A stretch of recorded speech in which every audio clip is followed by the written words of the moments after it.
Okay. And that works out perfectly because I want to make this a separate video anyway. Okay. So we're talking about 4 dynamics with these disorders in romantic relationships. Okay. So you've got the male narcissist, the ringleader, the puppet master, the shot caller. He wants total control. Okay.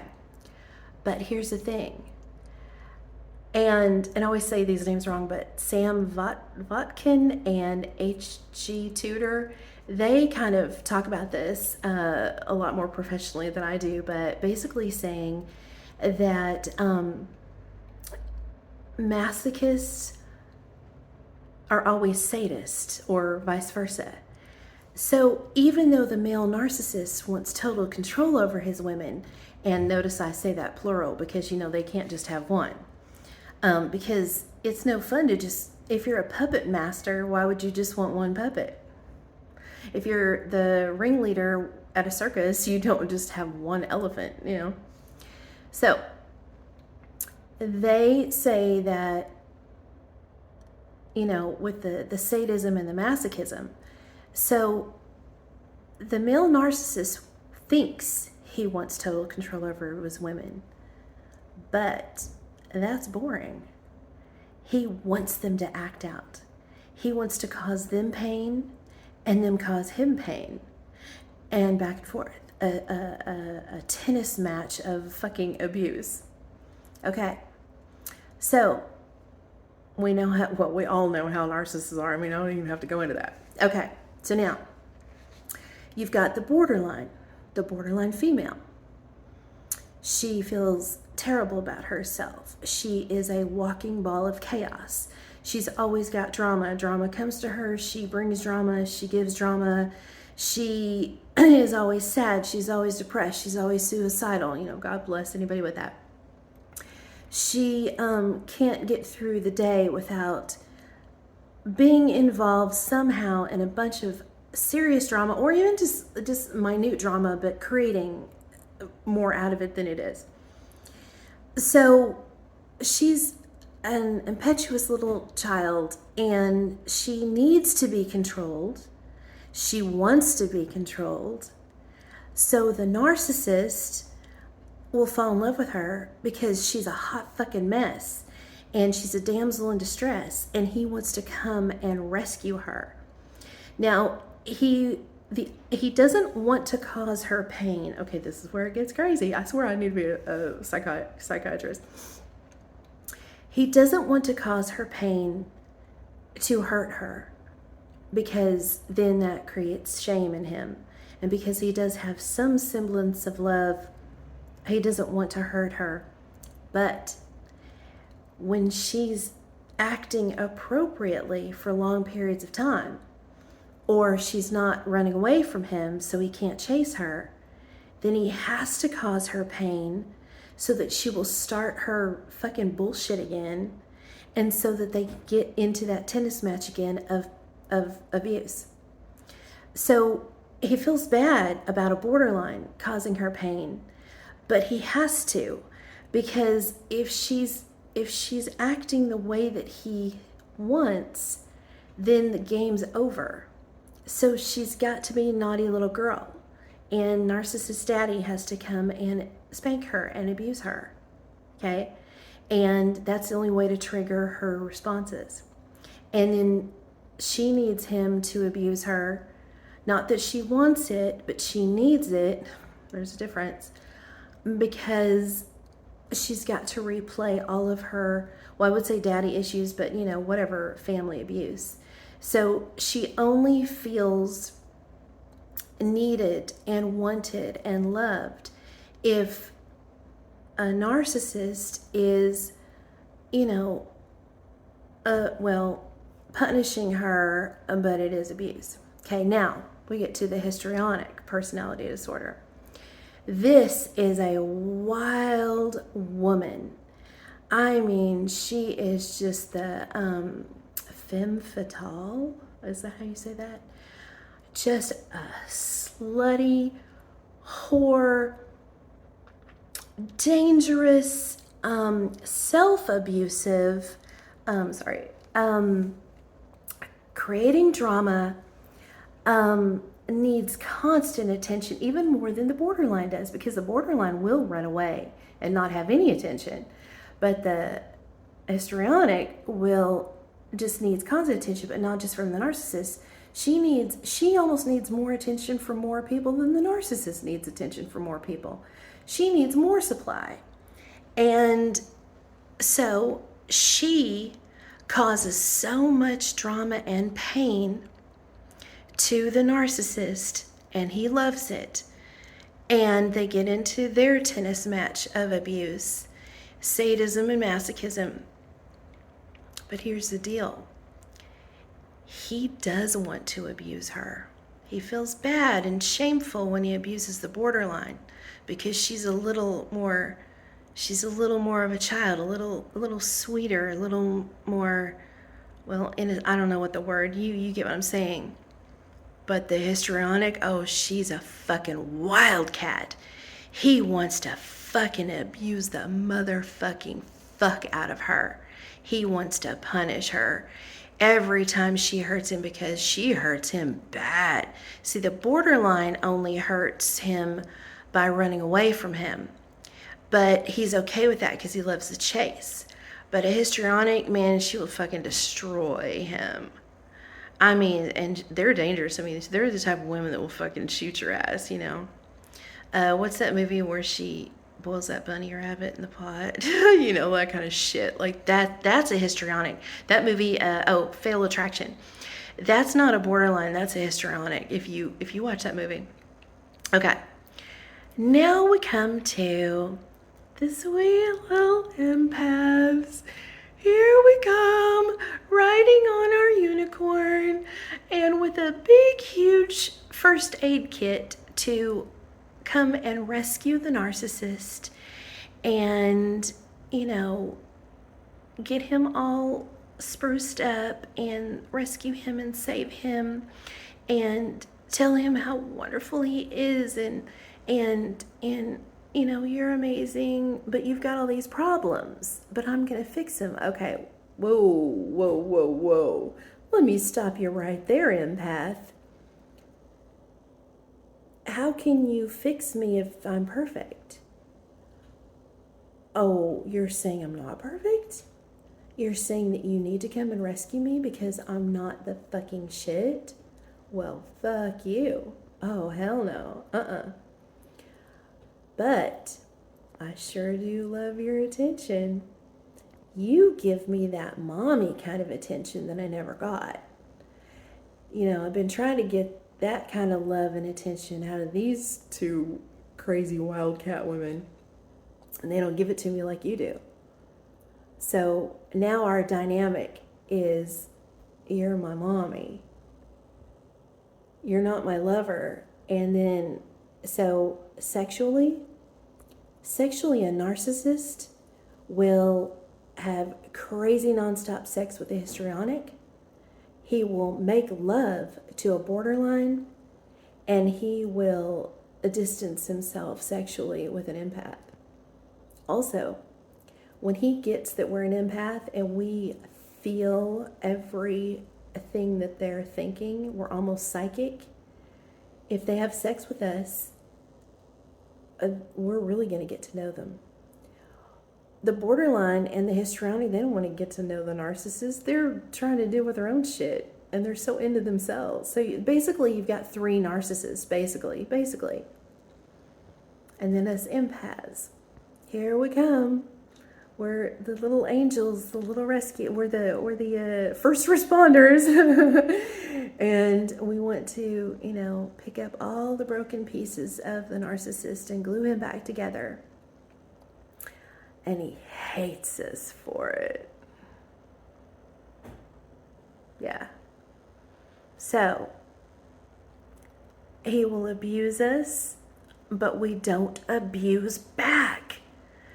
He's a sadist, but we're not being he's a sadist, but he's also a masochist. And because we're not a sadist, we're not giving into his masochistic needs. like those two fucking bitches do. We don't punish him. The only time we punish him is when he's just completely drained us of all of our energy and love, and we don't have anything else to give to him, and he's done with us pretty much. Now we create in him that sense of shame. See, when he's abusing a borderline and a histrionic, he doesn't have that much shame because they give him enough pain back to where he can be like, well, she fucking deserved it. But as empaths, he's like, oh, that was mean to my little angel and the unicorn. And I was mean to her unicorn too. Ugh. God, maybe I am a shitty person. Now, not that he feels bad like, aw, poor empath. No. It's more like, I'm a piece of shit. What are people going to think of me? Yeah. So, what's dynamic? Yep.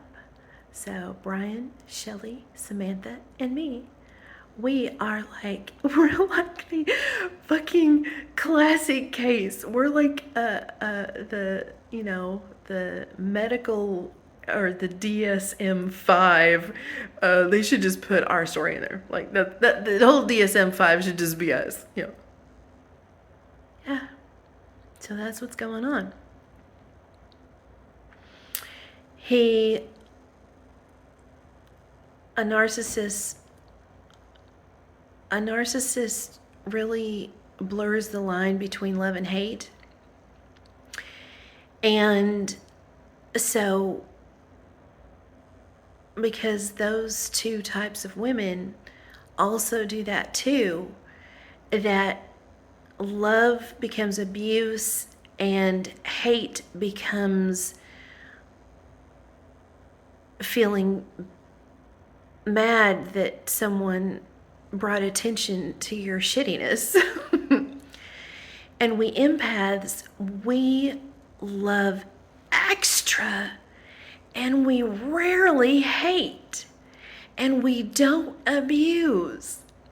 So we're like I would say the third wheel, but we're the fourth wheel that is the flat tire slowing down the whole car. We're trying to slow down all this fucking abuse. And the narcissist is like, no, I love abuse. What do you mean?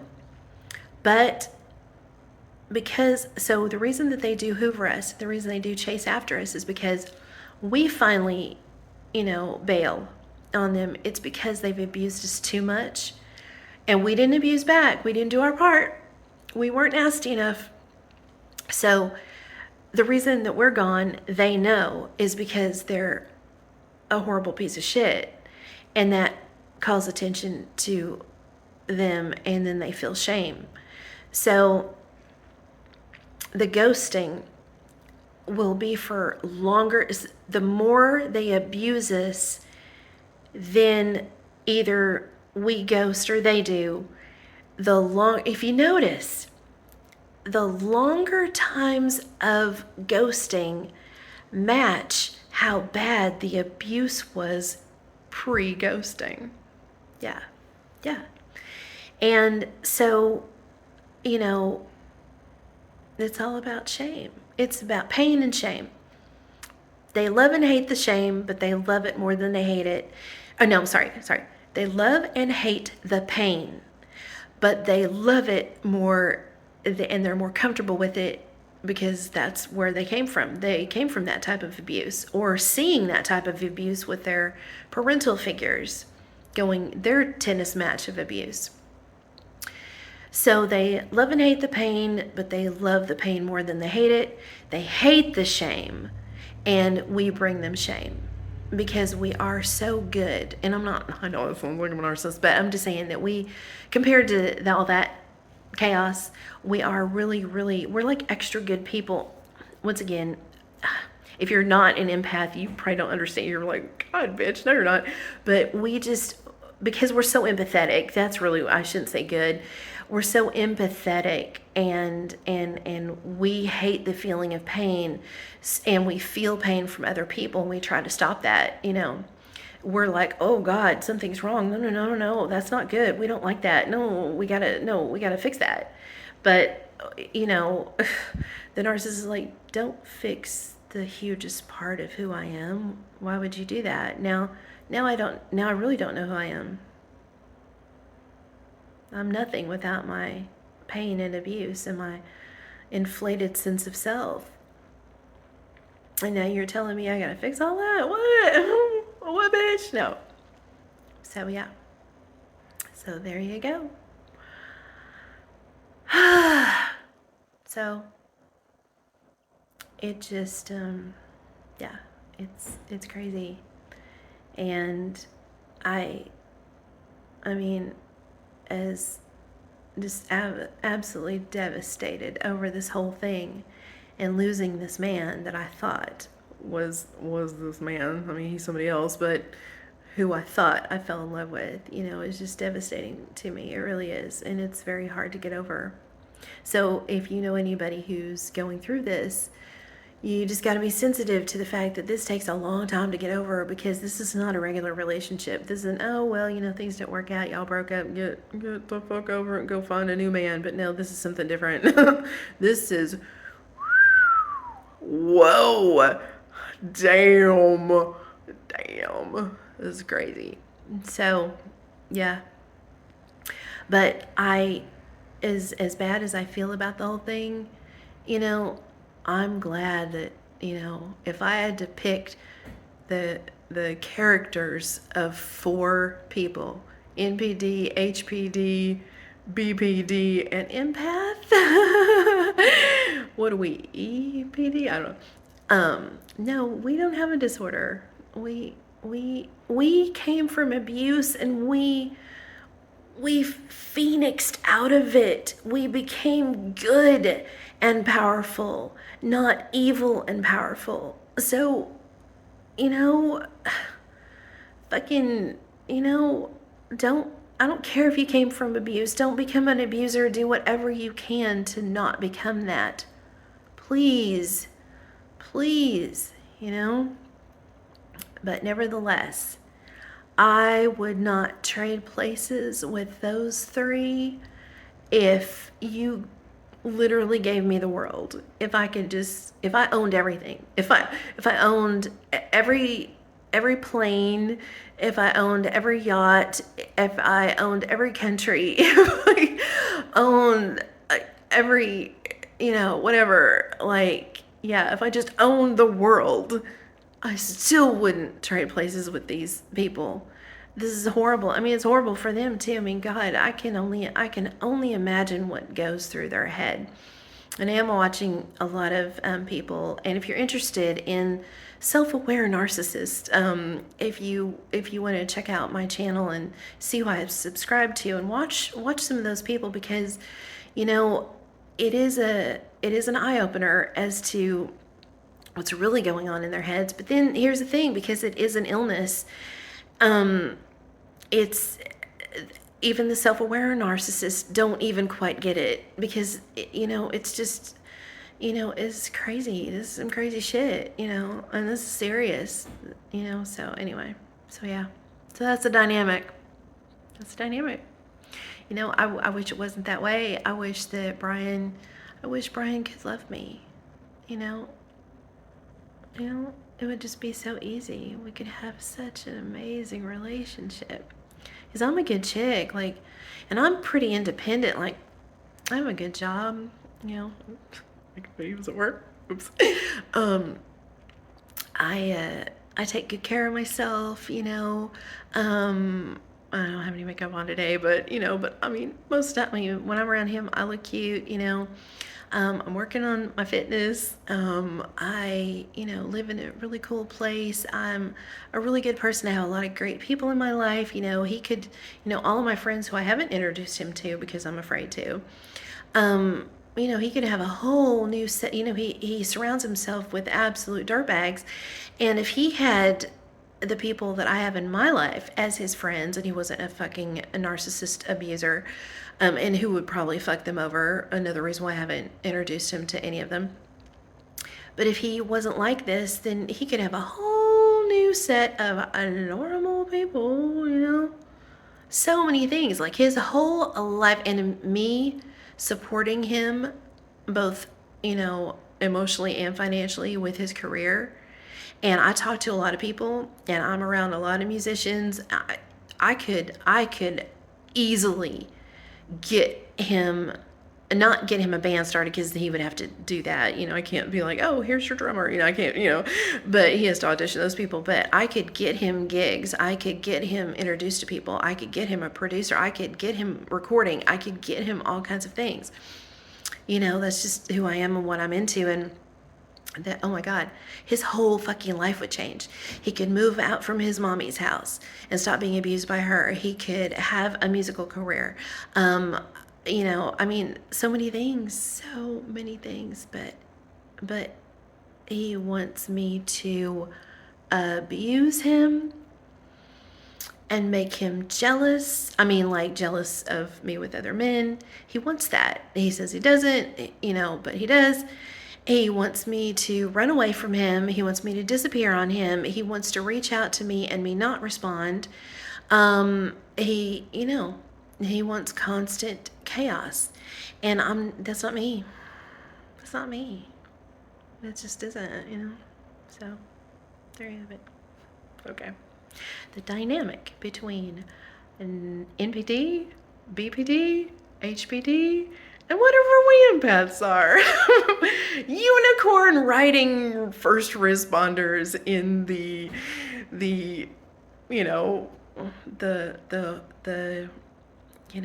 war to cure this horrible condition.